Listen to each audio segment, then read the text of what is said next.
Purchasing power थी जो उनको मिलता था उसमें कोई बढ़ोतरी है नहीं, या तो अंडर एम्प्लॉयमेंट में है या बेरोजगार हैं, या तो बहुत सारी फैक्ट्रियां बंद होगी, उनको रोजगार छिन गए।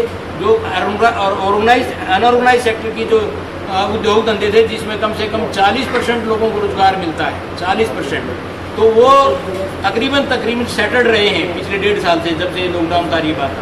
उनको ज़रूरत थी उनको रिहेबिलिटेट करने की, उनको ऐसे एम्प्लॉयमेंट जनरेट करने की, ऐसी अपॉर्चुनिटी क्रिएट करने की ताकि उनको राहत मिले।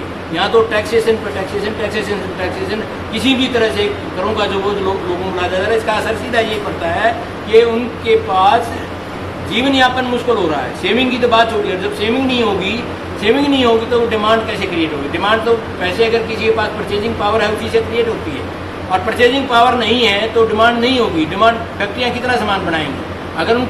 अगर उनको सप्लाई चेन सिस्टम नहीं मिलेगा तो कैसे वो सर्वाइव कर पाएंगे? इसीलिए बंद हो रहे हैं, इसीलिए घाटे में गए। सरकार की नीतियाँ इसके लिए जिम्मेदार हैं, चाहे वो नोटबंदी का फरमान था, चाहे वो जीएसटी को गलत तरीके से लागू करने का फरमान था, चाहे ये कानून लेके आए उसका फरमान था, चाहे आखिरी दिनों पिछले दिनों जो विधानसभा में जो कानून पास किया है किसानों के जो भूमि अधिग्रहण का जो कानून पास किया है, जिसको केंद्रीय सरकार 3 बार अध्यादेश के जरिए कोशिश किया 2014-15 में, वहाँ तो कोशिश कामयाब नहीं हुई। प्रदेश सरकार ने उन सारे कानूनों में बदलाव करके किसानों की ज़मीन हड़पने का जो इल्ज़ाम किसानों की तरफ से लगाया जाता था कि ये ज़मीन हड़पने के लिए कोशिश हो रही है, कानून इसीलिए आए, ये कर दिया काम। ये शुरुआत है किसी न किसी रूप से। इसमें जो प्रोटेक्शन थी किसानों को, 70% किसानों से 80% किसानों से जो उनकी ऑप्शन लेनी होती थी उनकी एक्वायर करने से पहले, वो ख़त्म कर दी गई।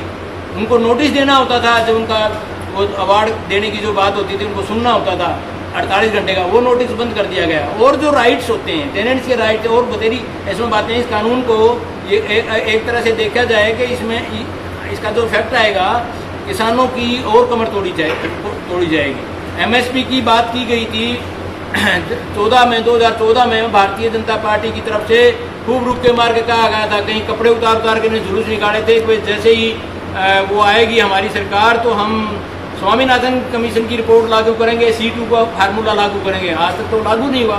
उस टाइम ये गेहूं की मांग करते थे, गेहूं के MSP की 2014 में 2100 रुपये की, वो आज तक भी 2100 नहीं दिया इन्होंने।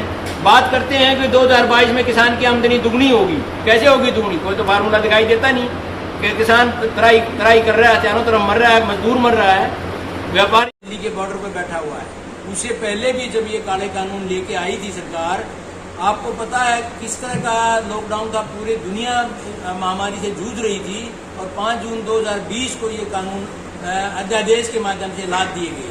और जिस प्रकार से पार्लियामेंट में बगैर चर्चा के इनको पास किया गया पिछले साल, और जिस प्रकार से जो ऐतराज आए थे राज्यसभा में, खासतौर से जब बिल गया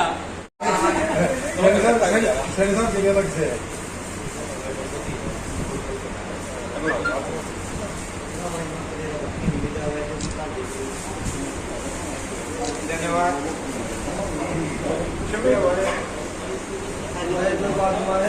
हाँ हाँ